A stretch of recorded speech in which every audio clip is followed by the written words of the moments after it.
Hello and welcome to another modeling video. This is Alan from the Motorking Man at YouTube with another model video. Today, unboxing, building and reviewing the Motorking 1/100 scale Zaku Tank, an obscure mobile suit from the post-mobile suit Gundam anime MS06V art line. Lore-wise, the Principality of Zeon was doing poorly on the Earth War and cobbled together a bunch of Magellan attack tanks and Zaku parts damaged in battle to continue resistance. This is a Chinese manufactured kit utilizing borrowed assets and originally drafted, machined and injection molded assets. 2017, it was a flagship kit from the company with rough and innovative aspects that completely differs to an experience building a Bandai kit. It is released in two schemes, sand and green, containing 12 runners of gritty plastic, waterside decals, electrical loom, LEDs,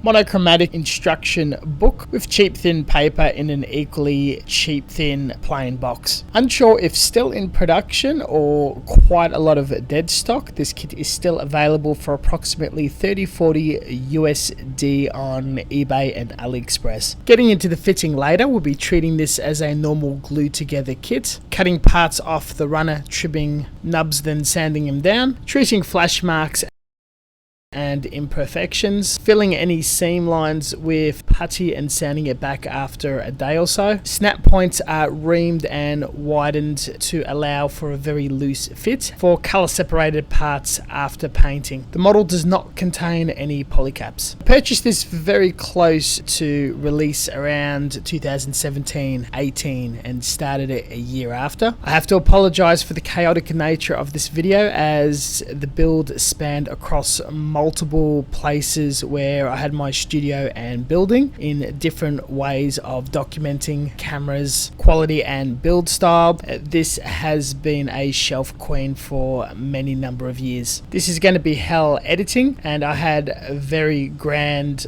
ambitions in how I wanted to turn out project, plus there was a lot of difficulties in its construction. Starting off, the model is kind of like two separate model kits that snap together into a single subject piece. Top half of a robot and a bottom half of a tank model. It is very intricate, detailed and super rich in raised and engraved panels with a full inner frame. This has been very well thought out and passionately designed in the CAD stage. The instructions follow from the head down to the hips. However, the instructions are a little simplistic and do not show every angle of what's being attached, and sometimes has blind spots leading you to guess and test fit all over the place. I assume it hasn't gone through a prototyping and test stage or any sort of feedback and quality control, suggesting a very small team that is new to the process, most evidently that some of the peg and butt joints are of the wrong size or doesn't have enough tolerance for a snug snap fit. This leads to an extra challenge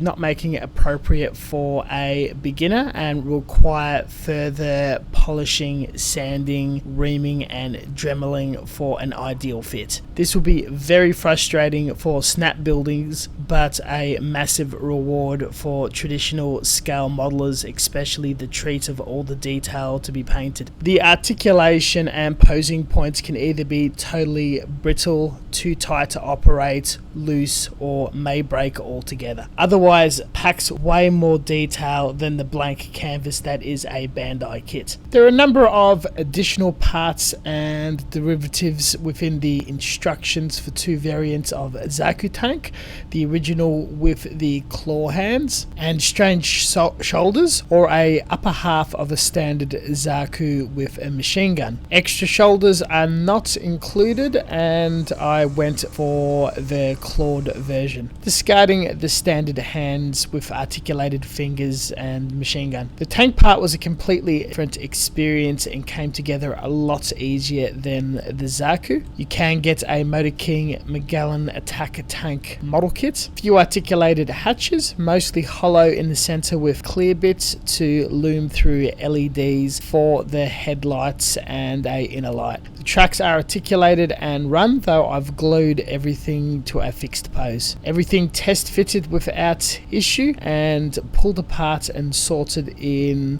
small assortments in Ziploc bags. Each small pack was treated as a completely different paint project or a small full kit. I pre-planned all the way at the start when attempting to build what would be glued together and clustered and what would be separated for various colors.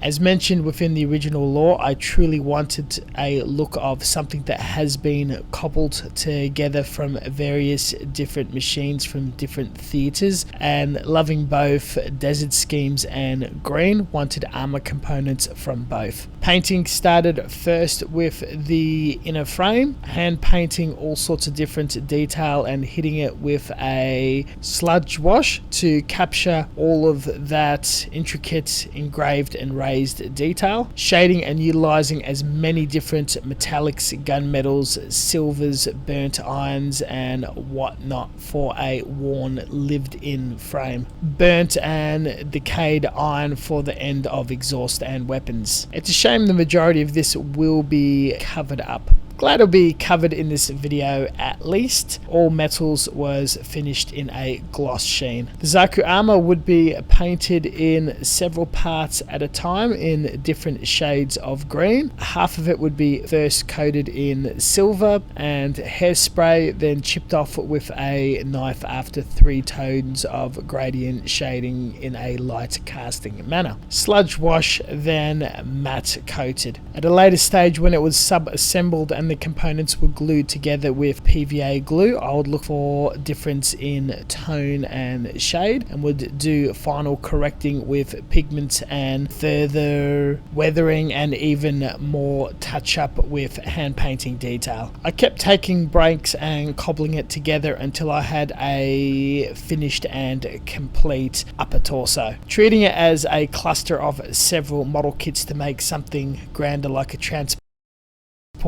did burn me out multiple times with the additional fitting problems with the construction stage. Zaku was definitely more fun to paint than build, but it was the opposite for the tank. As fun as that was to build, there was very large parts, was a bit over the whole project and took a bit of rattling of my brain and different attempts to create different effects on such large pieces. It would have taken a year and a break to do the metal, a year and a break to do the Zaku, and finally finished everything in the past few months with the tank parts. The lower mudguards was salt chip weathering and heavy pigment weathering, the bottom half all pigment, the middle as much streaks from rain as possible on top of a burnt umber, alternating desert scheme with one half with chip weathering and the other half back to the hairspray scratching method. Once thoroughly dried, sludge wash, pigment weathered and further pigment weathering to balance it all together, the parts were glued together with PVA to hold it in one place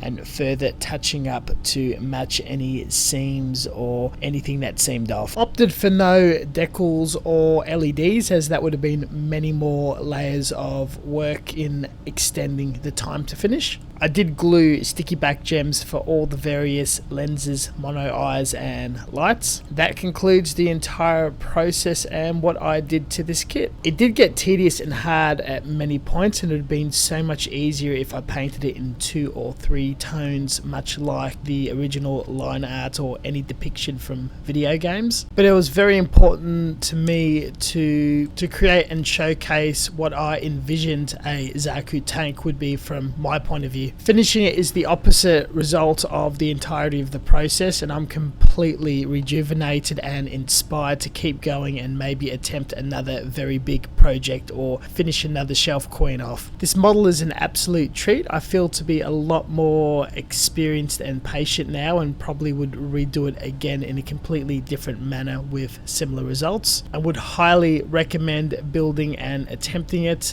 regardless of your skill if you're willing to put up with this entire process. This is definitely a passion project. I think with the amount of resources resources and hours put in will never be returned in views and watch time hours. Editing was also a drag. If you feel inclined and watched it all the way to the end, thank you. Any further action of a like or comment would be very much appreciative to put this in front of more eyes. The description section will contain links to social media and reference material if you're interested in more. Purchasing the model is very easily found with a simple Google search. And that covers everything. Thank you very much for watching, and as always, until next time, stay tuned for further content, and we'll catch you guys next time. See you later.